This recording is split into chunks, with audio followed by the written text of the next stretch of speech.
Hello friends, कैसे हैं आप सभी। तो आशा करती हूँ बढ़िया ही होंगे।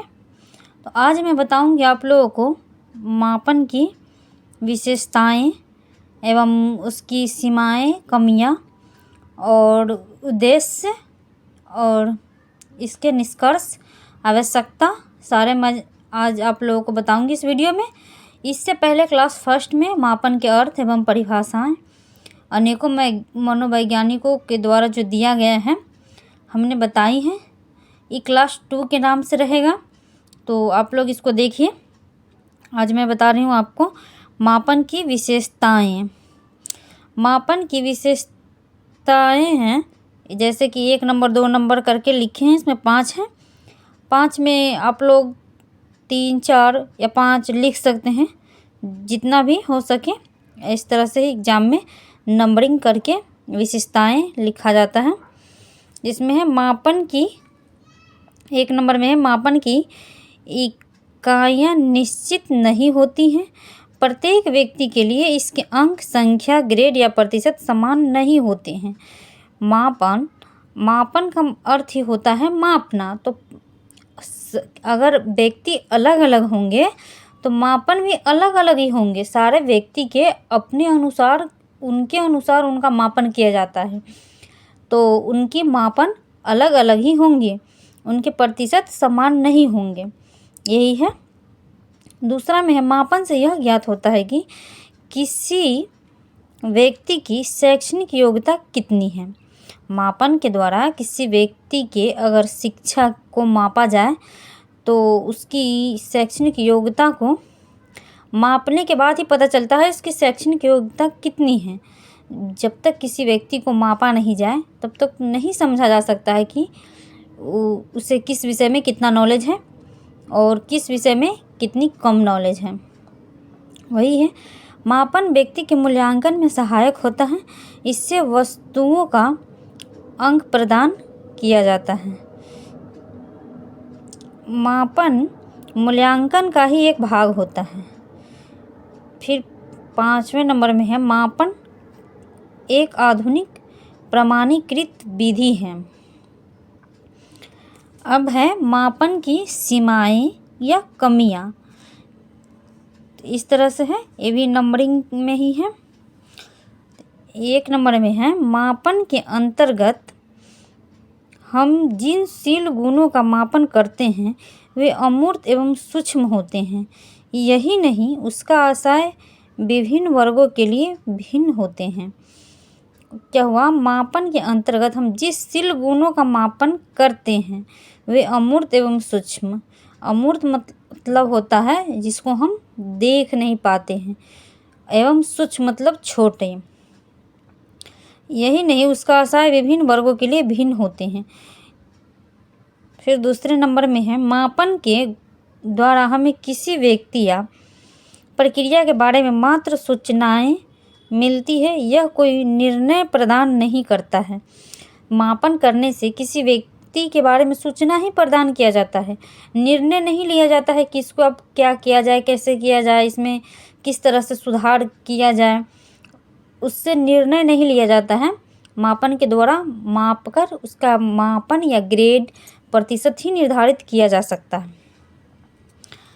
फिर तीसरे नंबर में है मापन के द्वारा संपूर्ण विषय के शिक्षण प्रक्रिया का मूल्यांकन करना संभव नहीं है।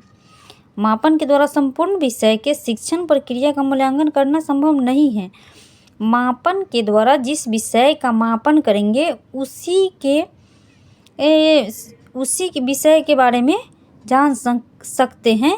उसके बाद संपूर्ण विषय के बारे में नहीं जान सकते। अगर किसी स्टूडेंट का मापन गणित विषय का मापन करते हैं तो उसमें ये नहीं पता लगा सकते कि वो हिंदी विषय में उसका कितना नॉलेज है। हो सकता है गणित विषय में कम नॉलेज है तो हिंदी विषय में नॉलेज ज़्यादा हो। तो यही बात है कि मापन के द्वारा संपूर्ण विषय शिक्षण की मूल्यांकन करना संभव नहीं है।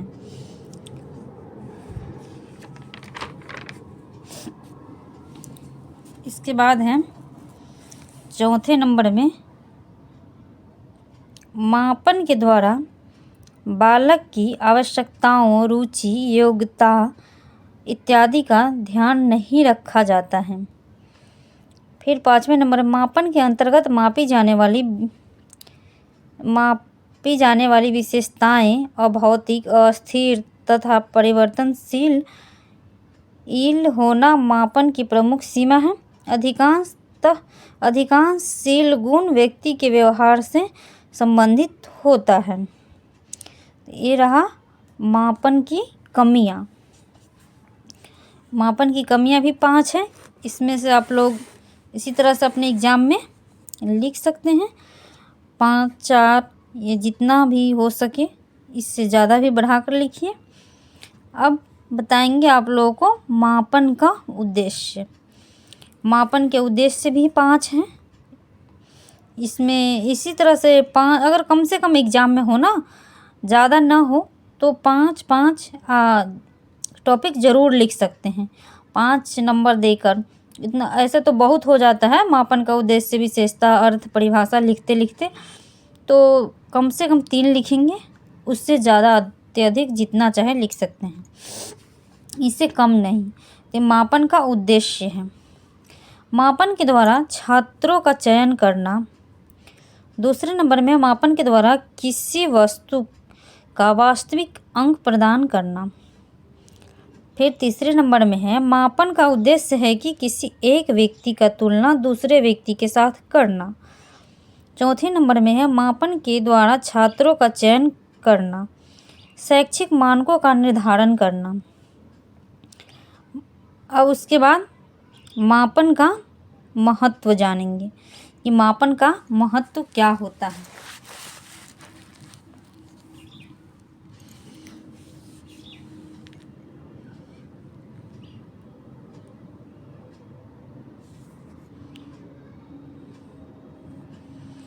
मापन का महत्व हमारे दैनिक जीवन में अत्यंत महत्व है। मापन का उपयोग हम अनेकों अवसरों पर करते हैं।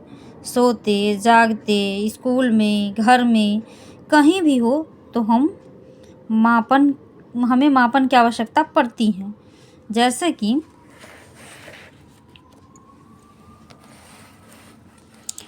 बस स्टैंड से घर की दूरी का मापन, बस स्टैंड से घर की दूरी कितनी है उसका भी मापन कर सकते हैं। किसी भी विद्यार्थी के परीक्षा में अंक का मापन।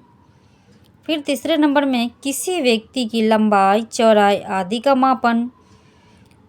फिर चौथे नंबर में घर से विद्यालय की दूरी का मापन। भोजन में स्वादिष्टता का मापन, परीक्षा में प्राप्त किए गए अंक, ग्रेड का मापन, सारे चीज़ का मापन कर सकते हैं। तो आप लोग अब मापन को पूरी तरह से समझ पाए होंगे। अब मुझे लग रहा है कि आप लोगों को मापन के अंतर्गत कोई डाउट नहीं बची होगी, क्योंकि फर्स्ट क्लास से ही सेकेंड क्लास तक मापन का संपूर्ण बातें जितना होता है उसमें मापन ही है, बताया गया है। तो आप लोग पूरी तरह समझ पाए होंगे। तो अब मैं इससे आगे बताऊंगी आप लोगों को मापन के बारे में। सारा दिया गया किस तरह से मापा जाता है, किसी भी चीज़ को मापना, उसका अंकन करना, ग्रेड देना, प्रतिशत प्राप्त करना ही मापन है। तो ये ज़्यादा कोई हार्ड नहीं है, आसान ही शब्द है। बस समझ जाइए आप लोग एक बार कि किसी भी चीज़ को, जैसे किसी आदमी के लंबाई को ही मापना मापन है। मापने के बाद ही पता चलता है कि कोई व्यक्ति कितना फीट लंबा है, कितनी चौड़ाई है, कितनी उसकी शैक्षणिक मापन मापने के लिए, शिक्षा मापने के लिए उसका टेस्ट लिया जाता है, उसमें ग्रेड दिया जाता है उसको कि 100 में कितना लाया, उसी से तो पता चलता है मापने के बाद ही। तो ये हो गया मापन। तो आप लोग पूरी तरह समझ गए होंगे।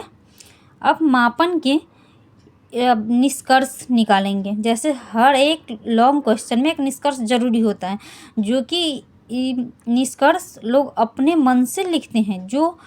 जो इस यानी कि जो भी टॉपिक क्वेश्चन पढ़े, उस क्वेश्चन में क्या कहा गया है उसको अपने शब्दों में अपने मन से लिखना पड़ता है। ये निष्कर्ष जो है ना, ये लास्ट में लिखा जाता है प्रत्येक लॉन्ग क्वेश्चन के अंत में। तो आज हम आप लोगों को निष्कर्ष भी बता देंगे, आप लोग देख लीजिए। इसी तरह से लिखा जाता है, एक क्वेश्चन हो या फिर दूसरा कोई भी हो, सारे में निष्कर्ष लिखा जाता है जो कि अपने मन से लिखा जाता है। तो इसमें से आप लोग निष्कर्ष देखकर लिखना भी आ जाएगा और जान भी जाइएगा किस तरह से लिखा जाता है।